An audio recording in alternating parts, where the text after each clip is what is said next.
नमस्कार इंदौर, आप देख रहे हैं अभय न्यूज का 21 जून मंगलवार का बुलेटिन। मैं हूं आपके साथ प्राख्या। चलिए देखते हैं अब तक की कुछ खास खबरें।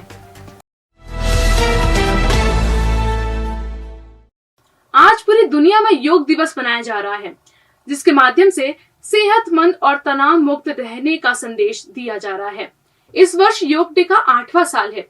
भारत के साथ योग की ताकत को अब पूरी दुनिया मान चुकी है। इसी कड़ी में शहर भर में मंगलवार को योग डे सेलिब्रेट किया गया।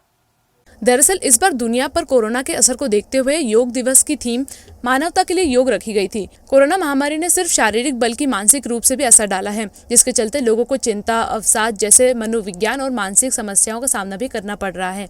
बहरहाल इसे योग के माध्यम से दूर किया जा सकता है। इधर पुलिस ट्रेनिंग सेंटर में भी योग दिवस का आयोजन किया गया, जिसमें बड़ी संख्या में पुलिस जवानों ने भाग लिया और योग के महत्व को समझा।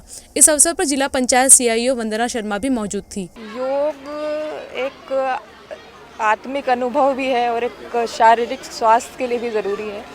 और जिस तरह से बोला गया है कि व्यक्तिगत जो कॉन्शियसनेस है उसको ब्रह्मांडीय कॉन्शियसनेस से मिलाने का एक प्रयास है, तो ये बहुत ही एक सुंदर प्रयास है और इंदौर ज़िले में एक अच्छा कार्यक्रम हुआ है।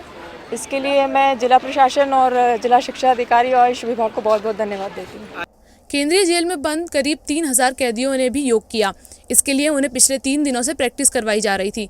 मंगलवार को प्रोटोकॉल के तहत 1 घंटे तक योग के विभिन्न आसन करवाए गए। जेल अधीक्षक अनका सोनकर ने बताया, अंतर्राष्ट्रीय योग दिवस पर करीब 3000 बंधकों ने योग किया। कैदियों को स्वस्थ रहने के लिए जेल में हमेशा योग करवाया जाता है। आज इंटरनेशनल योग दिवस के दिन हमारे जेल की तरफ से सभी नागरिकों को बहुत बहुत शुभकामनाएं। आज हमारे आदरणीय मोदी जी और हमारे CM साहब शिवराज जी चौहान और हमारे DG सर के विशेष मार्गदर्शन में हम लोगों ने जो है आज बंदियों को योगा का कार्यक्रम कराया है और ये पिछले 3 दिन से सतत चल रहा है।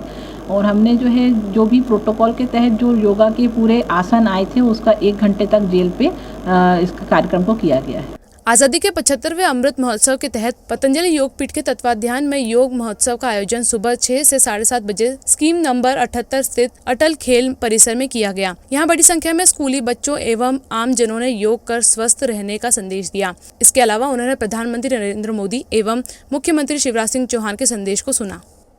इसी तरह GPO परिसर में भी कार्यक्रम आयोजित किया गया, जिसमें सभी कार्यकर्ताओं ने उत्साह से भाग लिया। इस मौके पर प्रथम दिवस आवरण का विमोचन भी किया गया। इसके प्रमुख अतिथि डॉक्टर अमिताभ गोयल थे।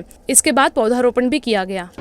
अंतर्राष्ट्रीय 8वें योग दिवस के अवसर पर GPO परिसर में योग का कार्यक्रम रखा गया, जिसमें माननीय PM जी महोदय उपस्थित थे और सभी कर्मचारियों ने उसमें भाग लिया लगभग। और इसी अवसर पर प्रथम दिवस आवरण का भी विमोचन किया गया, जिसमें डॉक्टर अमिताभ गोयल मुख्य अतिथि के रूप में सम्मिलित थे। इसके बाद वृक्षारोपण का भी कार्यक्रम किया गया और ये कार्यक्रम काफ़ी सफल रहा। कर्मचारियों ने उत्साहपूर्वक भाग लिया।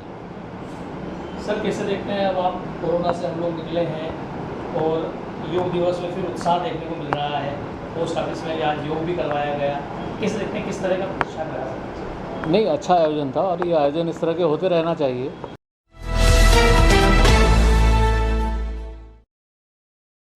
19 जून को मध्य प्रदेश लोक सेवा आयोग यानी MPPSC की परीक्षा में कश्मीर पर विवादित सवाल पूछे जाने पर बवाल हो गया है। प्रश्न पत्र में पूछा गया था कि क्या भारत को कश्मीर को पाकिस्तान को दे देने का निर्णय कर लेना चाहिए। मामले में प्रदेश के गृह मंत्री ने जांच की बात कही है। इधर कांग्रेस ने इस मामले में BJP को घेरने के साथ जिम्मेदारियों पर राष्ट्रद्रोह का केस दर्ज करने की मांग की है। इधर विवाद बढ़ने के बाद MPPSC के चेयरमैन डॉक्टर राकेश लाल मेहरा ने कहा, विवादित सवाल के नंबर काउंट नहीं किए जाएंगे। उन्होंने परीक्षा के बाकी सवालों पर भी आपत्तियां बुलाने की बात कही है। मध्य प्रदेश के गृह मंत्री नरोत्तम मिश्रा ने भी इस सवाल को आपत्तिजनक माना है। उन्होंने हुए पेपर सेट करने वाले 2 लोगों पर कार्रवाई के लिए मध्य प्रदेश लोक सेवा आयोग और उच्च शिक्षा विभाग को चिट्ठी लिखने की बात कही है।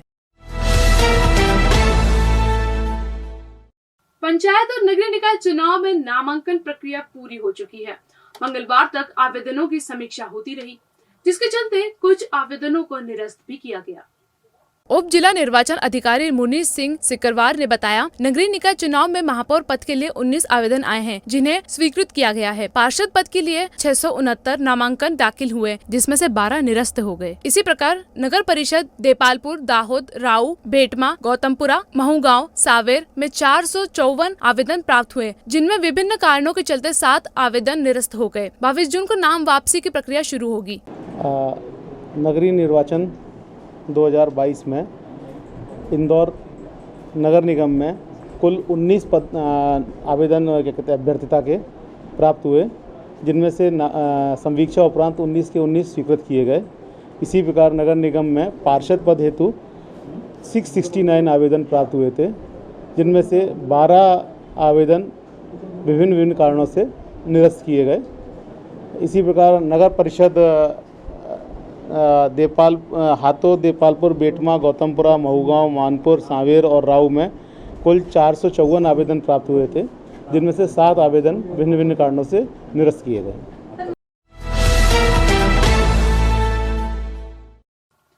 नगरीय निकाय चुनाव में टिकट काटे जाने से नाराज बीजेपी और कांग्रेस के कार्यकर्ता अब खुलकर विरोध प्रदर्शन कर रहे हैं।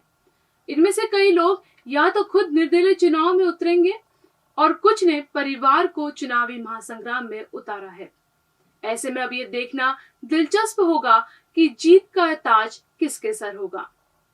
दरअसल वार्ड 15 से भगवान सिंह चौहान बीजेपी के पार्षद थे। इस बार पार्टी ने उनका टिकट काट दिया, इससे वे खफा हैं। इसके चलते उन्होंने अपनी पत्नी अचित्रा चौहान को निर्दलीय मैदान में उतार दिया। भगवान सिंह का कहना है कि उन्होंने पार्टी के लिए हमेशा समर्पित होकर कार्य किया है, लेकिन फिर भी टिकट नहीं दिया गया। उन्होंने वार्ड में विकास कार्य किए हैं, जिसके दम पर जनता उनकी पत्नी को विजयी अवश्य बनाएगी। उन्होंने बीजेपी पर पट्टावाद का आरोप भी लगाया है। पार्टी में पट्टावाद के कारण टिकट मेरा काटा गया।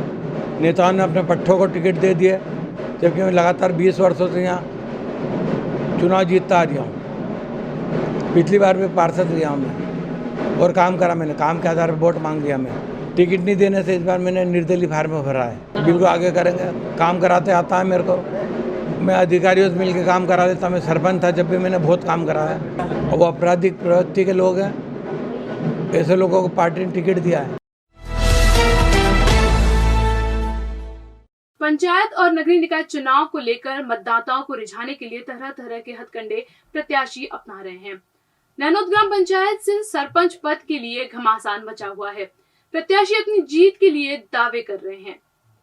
दरअसल नैनोद ग्राम पंचायत के सर्वश्रेष्ठ पंपू वर्मा सरपंच पद के उम्मीदवार हैं। मंगलवार को उन्होंने जनसंपर्क किया, जिसमें उन्हें अपार जन समर्थन मिला। ढोल की थाप के बीच वो मतदाताओं के पास पहुंचे और वोट मांगे। वहीं राव विधायक जीतू पटवारी भी जन समर्थन जुटाने के लिए पहुंचे। वर्मा के पुत्र सुमित वर्मा ने बताया कि जनता विकास चाहती है और हम जीतते हैं तो निश्चित ही ग्राम पंचायत विकास की साक्षी बनेगी। सिर्फ इतनी सी है नैनोद पंचायत की कि अगर वाकई में आप लोग जनसेवक थे तो बीच में जो सीट है वो ST/SC हुई थी। आप 6 महीने तक कहाँ गायब थे, तब उसका जवाब दें। भाई नैनोद पंचायत के लोग जवाब चाहते हैं कि उस टाइम पे कहाँ गए थे प्रत्याशी जो अपने आप को बता रहे हैं जनसेवक। पहली बात। दूसरा, इस चुनाव के अंदर, सरपंच चुनाव के अंदर करोड़ों रुपया खर्च हो गया है। इन्हें करोड़ों से खर्च कर दिया है। भाई विकास किसका होगा। और अब खबरें दे दनादन। निजी कंपनी के कर्मचारी ने फांसी लगाकर आत्महत्या कर ली। मृतक का नाम पंकज बागवान और वह कमला कुंज गार्डन के समीप एक कंपनी में काम करता था। वह और उससे करीब 13 साथी किराए से कमरा लेकर रहते थे। मंगलवार सुबह करीब जब 7 बजे एक साथी उठा तो पंकज फांसी पर झूल रहा था। राजेंद्र नगर पुलिस ने मर्ग कायम किया है। मृतक का नाम है पंकज बागवान।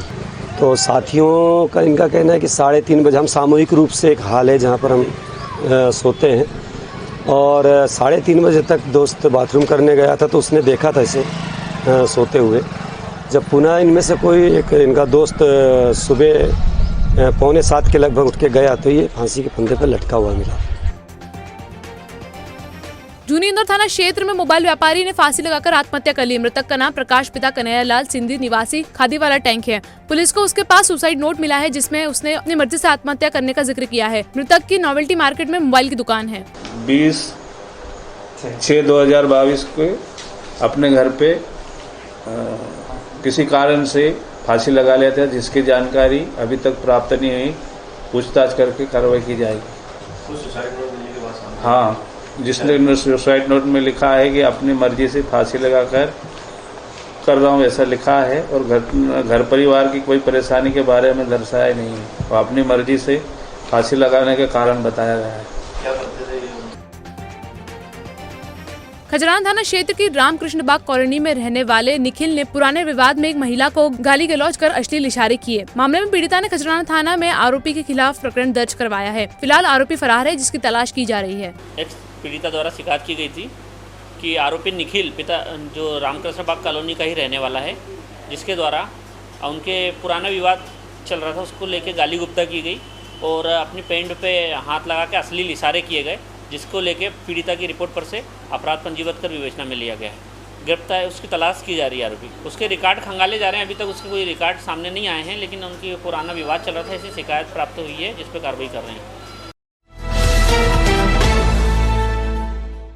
बाबा अकबर खान जी जीवन की बड़ी से बड़ी समस्या का समाधान मात्र 72 घंटों में करते हैं, वो भी फोन पर। जैसे वशीकरण, मनचाहा प्यार, शादी न होना, तलाक, गृह क्लेश, प्रेम विवाह, मुतकरनी, सोतन दुश्मन से छुटकारा, काला जादू, गड़ाधन आदि तांत्रिक विद्या और रिद्धि सिद्धियों के मालिक काले इल्मों के बेताज बादशाह जो सभी समस्याओं का समाधान करते हैं। अगर आप भी किसी समस्या से परेशान हैं तो आज ही संपर्क करें बाबा अकबर खान जी से।